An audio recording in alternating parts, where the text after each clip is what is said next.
Question number 5 exemplar से है ये भी क्वेश्चन। क्वेश्चन नंबर 4 तक के सॉल्यूशंस तो लास्ट लेक्चर में अपलोड कर दिए थे। क्वेश्चन नंबर 5 है। क्या दे रहा है question? Identify the circuit in which electrical components have been properly connected.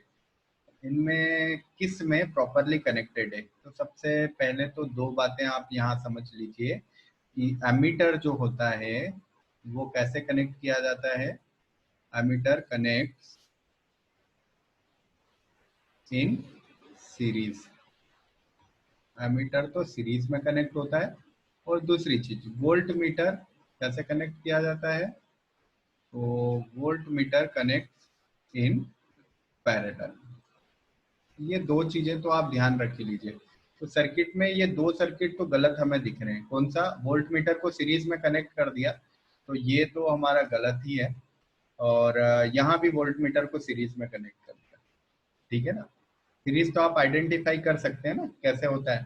Series का मतलब है कि किसी वायर से इस तरह से कनेक्ट कर दिया कि उसका एक टर्मिनल, उसके बीच में वोल्ट मीटर, फिर दूसरा टर्मिनल आ गया और उसके बाद कंटिन्यूअस में कोई और इक्विपमेंट आ गया, ठीक है।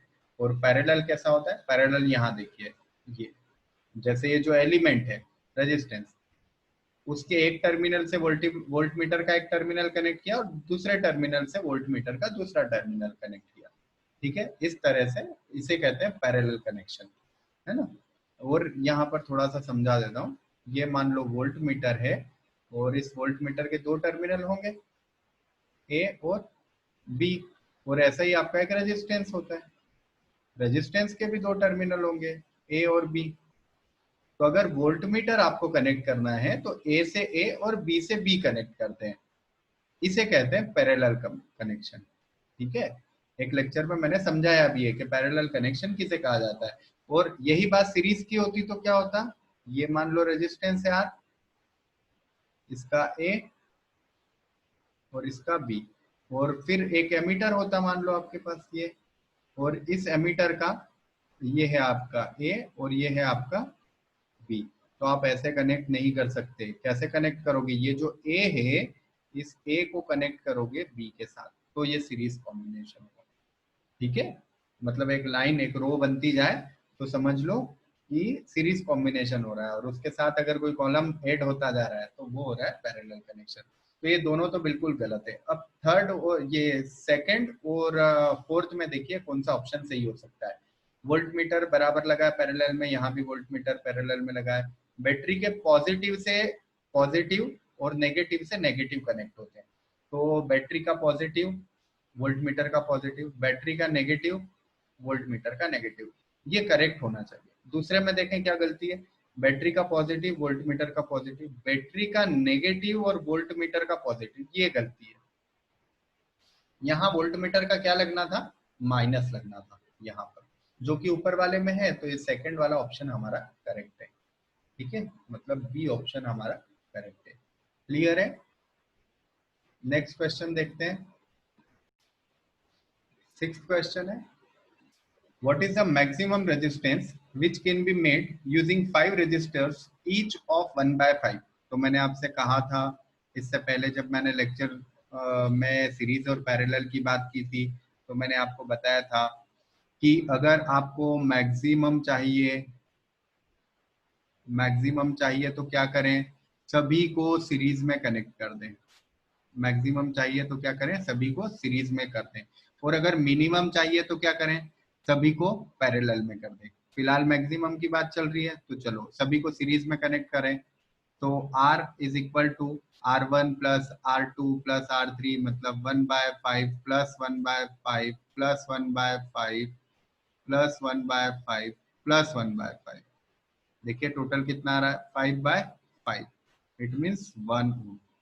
तो इसका आंसर कौन सा है? डी। डी इसका ऑप्शन करेक्ट होगा, ठीक है। 1 ओम हम मैक्सिमम ले सकते हैं, इससे ज्यादा हम नहीं बना सकते।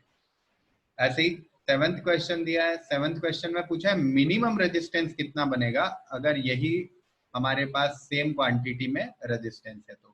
तो मिनिमम के लिए हम क्या करें? आप एक बार पॉज करके और खुद सोचिए। आप भी आंसर निकालने की कोशिश करिए। आंसर अगर थेरेटिकल क्वेश्चन है तो सोचने की कोशिश कीजिए, अगर मैथमेटिकल कैलकुलेटिव क्वेश्चन है तो कैलकुलेट करिए, पॉज कर दीजिए वीडियो को, कैलकुलेट कीजिए और उसके बाद फिर सॉल्यूशन देखिए। क्वेश्चन नंबर 7 में मिनिमम रेजिस्टेंस पूछा है 1/5। तो मैंने बताया था कि मिनिमम अगर करना है आपको तो मिनिमम के लिए जो ऑप्शन है वो है पैरेलल। पैरेलल में अगर आप कनेक्ट करोगे सभी को तो मिनिमम बनेगा। ठीक है, तो पैरेलल कनेक्ट करें तो कैसा होगा? पैरेलल में 1/r is equal to 1/1/5 plus 1/1/5 plus 1/1/5 plus 1/1/5 plus 1/1/5। तो ये कितना हो जाएगा? 1/r is equal to 5 plus 5 plus 5 plus 5 plus 5 और अपॉन में तो 1 है, सभी के अपॉन में 1 आ रहा है। ठीक है, और कितना बन जाएगा? 25/1। जल्दी नहीं करना है, सब जल्दी से आंसर लगा देंगे 25, ऐसा नहीं है। ये आंसर किसका आया है? 1/r का आया है। तो r इक्वल टू कितना होगा? 1/25। ठीक है, तो आंसर क्या है? बी है। क्लियर? नेक्स्ट क्वेश्चन देखते हैं। क्वेश्चन नंबर 8 देखिए। क्वेश्चन नंबर 8 में क्या पूछ रहे हैं? Proper representation of series combination of cells. Cell को सीरीज में कैसे कनेक्ट करें ताकि मैक्सिमम पोटेंशियल मिले। ठीक है, तो यहाँ पर एक बात ध्यान दीजिए कि सीरीज कॉम्बिनेशन में कैसे कनेक्ट करें कि मैक्सिमम पोटेंशियल मिले, क्योंकि ये चारों ही ऑप्शन में सीरीज में कनेक्ट है। ये चारों सेल जो है ये सीरीज में कनेक्ट किए हुए हैं। ठीक है, लेकिन मैक्सिमम पोटेंशियल कैसे मिलेगा ये हमको देखना है। ये सब सारे कनेक्ट किए हुए हैं, ये इस तरह से सारे जो हैं वो कनेक्ट किए हुए हैं, लेकिन मैक्सिमम पोटेंशियल के लिए हमेशा कैसा सीक्वेंस होना चाहिए? Plus minus plus minus plus minus. तो यहाँ देखिए, प्लस फिर माइनस फिर प्लस फिर माइनस फिर प्लस फिर माइनस फिर प्लस फिर माइनस। ठीक है, तो ये हमें सबसे ज्यादा पोटेंशियल दे सकता है। दूसरे में देखते हैं क्या गलती है। प्लस माइनस और माइनस आ गया। ठीक है, तो ये गलत सीक्वेंस है अगर मैक्सिमम पोटेंशियल लेना है तो। उसी तरह से यहाँ देखिए, प्लस माइनस माइनस प्लस, फिर गलत सीक्वेंस आ गया। ठीक है, तो ये भी मैक्सिमम पोटेंशियल नहीं देगा। प्लस माइनस माइनस प्लस, ये भी हमें गलत सीक्वेंस आ गया, तो ये भी हमें मैक्सिमम पोटेंशियल नहीं देगा। इसलिए हमारा जो मैक्सिमम पोटेंशियल के लिए सीक्वेंस है वो ए करेक्ट है। ये तो आपको पता है ना प्लस माइनस कैसे लगाया जाता है। बैटरी का जो ये लॉन्ग बार होती है इसे पॉजिटिव कहा जाता है और जो शॉर्ट बार होती है उसे नेगेटिव बताया जाता है। ठीक है, और अगर इस तरह से आप कनेक्ट करोगे सेल को प्लस माइनस, तो जितने भी सेल का वोल्टेज होगा, सपोज ये 2 है, ये 3 है, ये 4 है, ये 5 है, तो ये सारा 8 हो जाएगा और बन जाएगा 2 + 3 + 4 + 5। दैट विल बी, जो भी आ रहा है आंसर, 5 5 10 एंड 14 वोल्ट। ठीक है, और इसकी जगह अगर आप ऐसा कर दें कि आपने प्लस किया माइनस किया फिर एक माइनस एक प्लस कर दिया फिर प्लस कर दिया फिर माइनस कर दिया फिर माइनस कर दिया फिर प्लस कर दिया, तो ये जो प्लस माइनस का सीक्वेंस बिगड़ा है इसकी वजह से ये तो 2 होगा, ये -3 हो जाएगा, फिर ये 4 हो जाएगा और ये -5 हो जाएगा। अब आप इनको ऐड करिए, देखिए कितना आ रहा है? 2 + 4 6 -8 -2 वोल्ट आ रहा है। तो ये तो मैक्सिमम पोटेंशियल नहीं है, -2, ये है मैक्सिमम पोटेंशियल। तो मैक्सिमम पोटेंशियल कब मिलता है? When all the cells are connected in alternate plus and minus, plus minus इस तरह से। ठीक है, नेक्स्ट क्वेश्चन देखते हैं। क्वेश्चन नंबर 9 क्या दिया है? Which of the following represents the voltage? Voltage कौन रिप्रेजेंट करता है? तो वोल्टेज के लिए फॉर्मूला क्या होता है बताइए?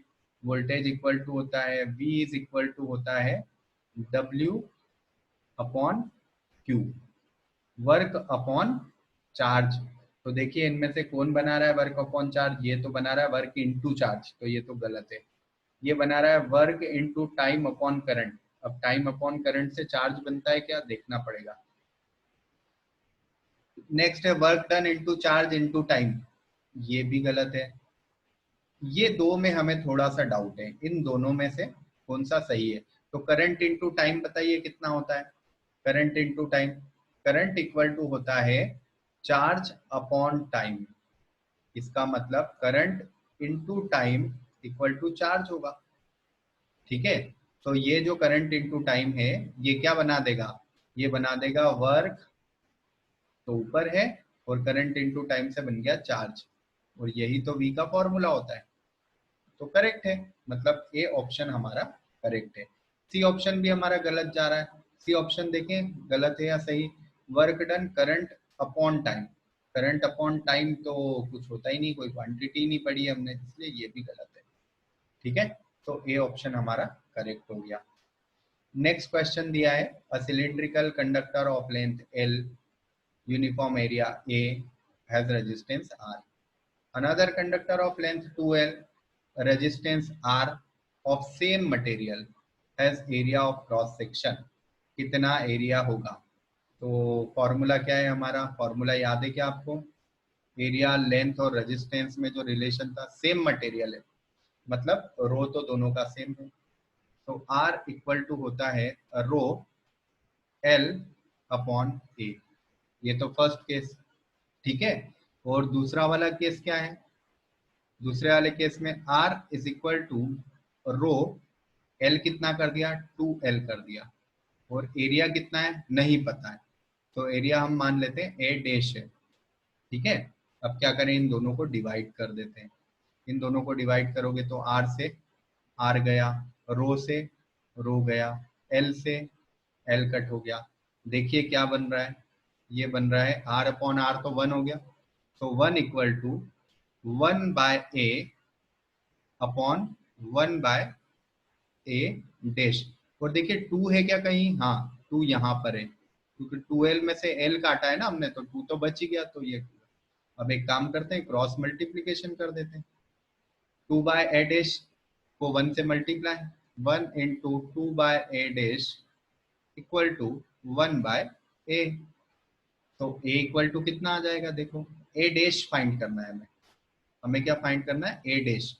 तो 1 into 2 into A is equal to A dash into 1, तो ए डैश इक्वल टू बना 2a। तो देखिए करेक्ट ऑप्शन चूज कर लीजिए, करेक्ट ऑप्शन कौन सा आ रहा है, 2a, करेक्ट ऑप्शन है सी। ठीक है, क्लियर है, इसमें कोई डाउट तो नहीं है।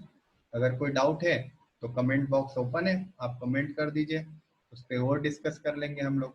ठीक है।